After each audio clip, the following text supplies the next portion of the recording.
नमस्कार दोस्तों, स्वागत है आपका स्टेनो गुरुजी यूट्यूब चैनल में। दोस्तों आज की वीडियो हम लोग प्रैक्टिस करने वाले आरआरबी स्टेनोग्राफर के लिए स्पेशल डिक्टेशन का अभ्यास करेंगे हम लोग, जो कि 90 शब्द प्रति मिनट की स्पीड से रहेगा। दोस्तों वहां पे जैसे कि आपको पता है 10 मिनट का डिक्टेशन बोला जाएगा और 80 शब्द प्रति मिनट की स्पीड से बोला जाएगा। तो तैयारी आपको 100-90 की करके जानी है ताकि वहां पे कोई प्रैक्टिस या प्रॉब्लम ना आए। ठीक है, तो 10 मिनट का वहां पे डिक्टेशन रहेगा और उसको ट्रांसक्राइब करने के लिए हिंदी वालों के लिए 65 मिनट और इंग्लिश वालों के लिए 50 मिनट का टाइम दिया जाएगा। ठीक है, जैसे कि आज नोटिस आ गया, आपने नोटिस में देख लिया है। अब आपके पास समय बहुत कम है, तो जितना हो सके आप लोग प्रैक्टिस करिए।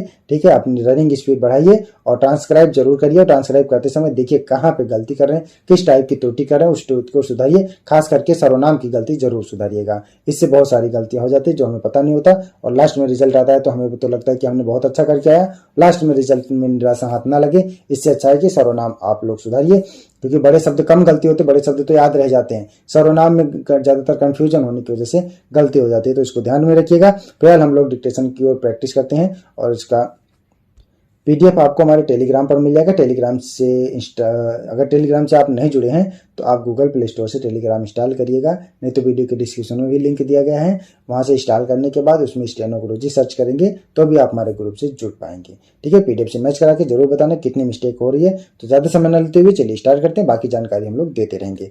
वीडियो पसंद आए तो वीडियो को लाइक कर देना, चैनल पर पहली बार है तो सब्सक्राइब कर लेना। चलिए स्टार्ट। रेडी, 5 सेकेंड,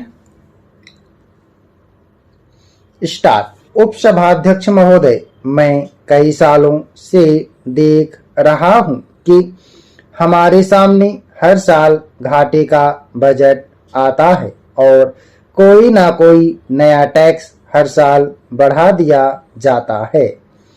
जब टैक्स बढ़ा दिया जाता है तो उससे वस्तुओं की कीमत भी बढ़ जाती है। उन वस्तुओं की कीमत बढ़ जाती है तो सरकारी कर्मचारी और दूसरे कर्मचारियों को महंगाई भत्ता बढ़ाने के लिए आंदोलन करना पड़ता है। मजदूर भी महंगाई भत्ता बढ़ाने के लिए हड़ताल करती हैं और इस तरह से कई दिनों तक यह झगड़ा चलता रहता है, जिससे देश में कोई उन्नति नहीं हो पाती है। इसलिए मैं यह निवेदन करना चाहता हूं कि सरकार को अपनी इस नीति में परिवर्तन करना चाहिए।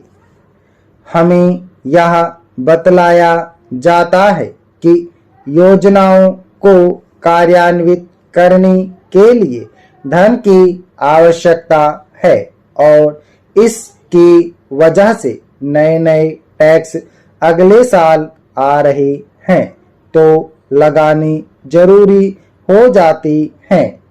मैं एक देहात का आदमी हूँ। देहात के आदमी को इस बजट को देखने से कोई आशा मालूम नहीं हो देती।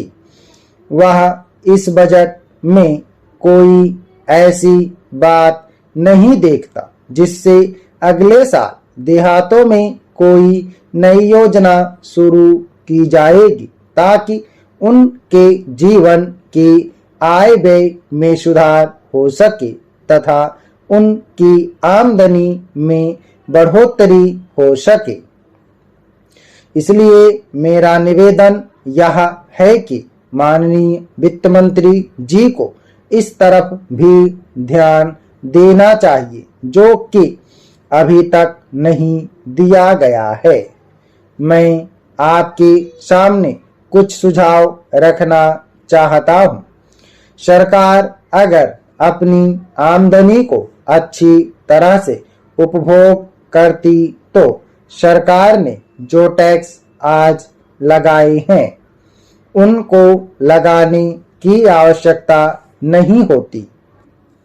महोदय, पहली बात मैं यह निवेदन करना चाहता हूं कि सरकार अपने प्रशासन के ऊपर जो खर्च करती है वह जरूरत से ज्यादा है। मैं अपने प्रदेश के देहातों की बात करता हूँ। मैंने देखा है कि पहले हमारे 25-30 गांवों के बने एक सर्किल में एक ही छोटा अफसर रहता था। अब तो वहां गांव-गांव में पंचायत का सेक्रेटरी है, ग्राम सेवक है, ग्राम सेविका है और इस तरह के कई छोटे-छोटे अफसर हो गए हैं। अब हमारे यहाँ सर्किल में नौकरों की संख्या जरूरत से ज्यादा बढ़ गई है।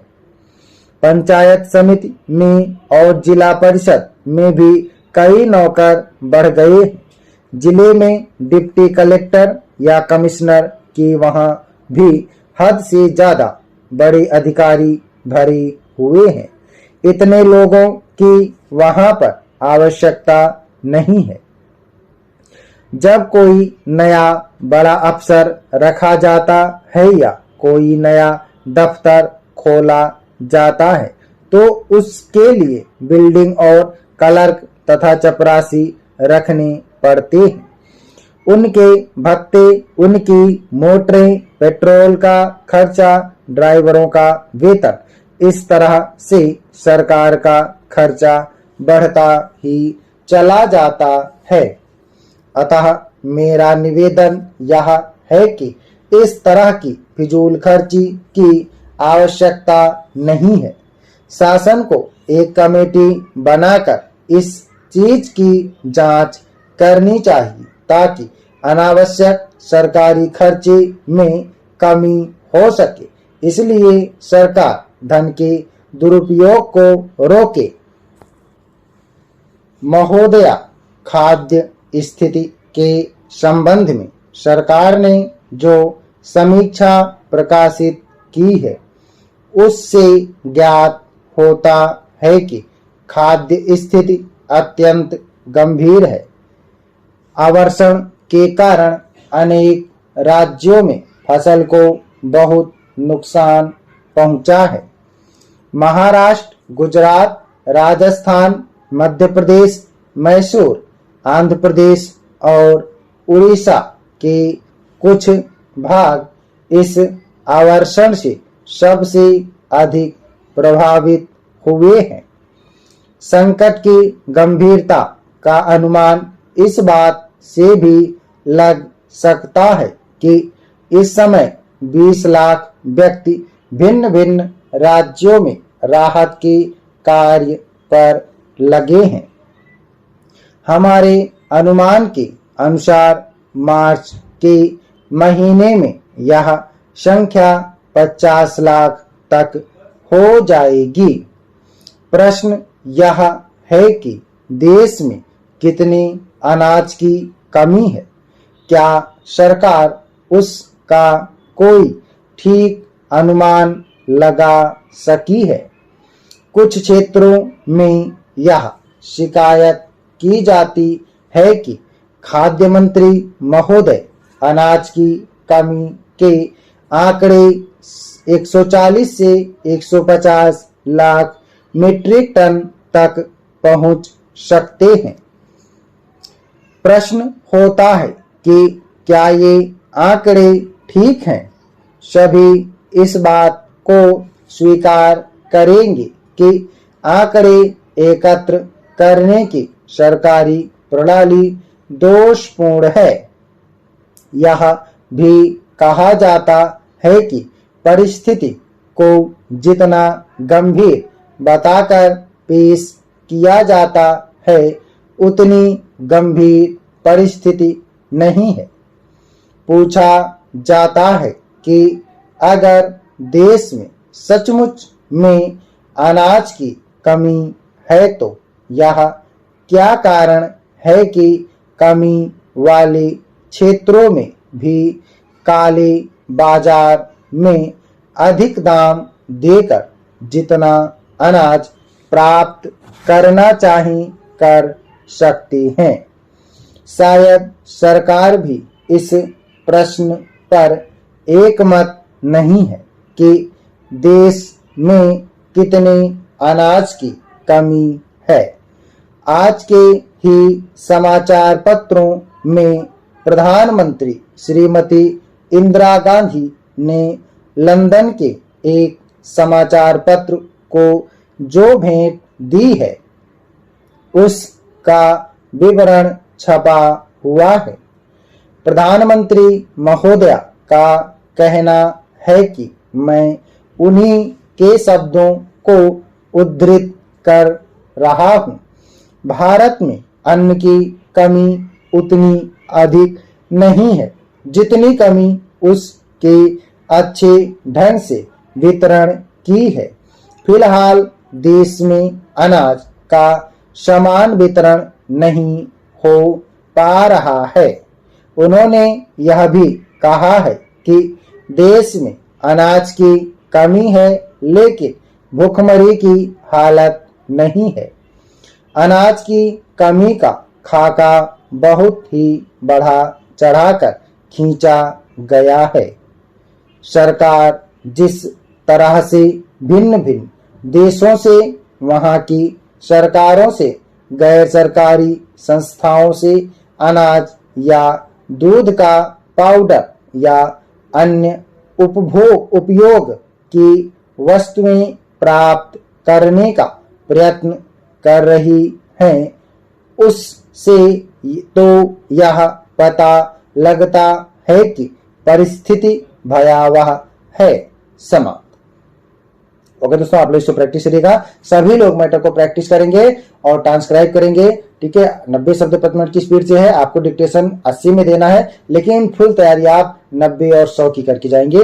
तब वहां पे 80 का मैटर, कैसा भी मैटर आएगा, एकदम हलवा की तरह लगेगा। ठीक है, कोई उसमें टफ वर्ड आएगा ही नहीं। अगर आएगा भी तो वो लगेगा आपके पास इतना पर्याप्त समय होगा कि आप उसको पूरा पूरा लिख देंगे, तब भी कोई दिक्कत नहीं आएगी। आराम से इतना टाइम होगा, लिख लेंगे। ठीक है, बस आप अपना हेजिटेशन मत लाइएगा, अपने अंदर भ्रम मत पालिएगा कि छूट रहा है कुछ नहीं। अगर कोई नया शब्द आ रहा है उसके चक्कर में आप अगला शब्द मत छोड़िए, उसको छोड़ के आगे बढ़ जाइए। ठीक है, एक ही शब्द छूटा ना, एक ही गलती हुई ना।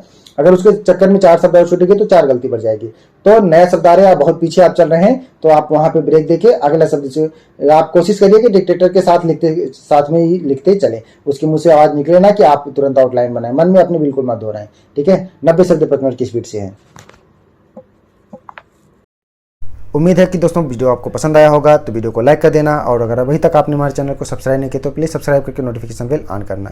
और दोस्तों अगर आप डेली डिक्टेशन चाहते हैं तो आप चाहें तो चैनल का मेंबरशिप ले सकते हैं या हमारे पेड ग्रुप को ज्वाइन कर सकते हैं। अधिक जानकारी के लिए आप हमें मेल कर सकते हैं। हमारी मेल ID है studyforstenographer@gmail.com।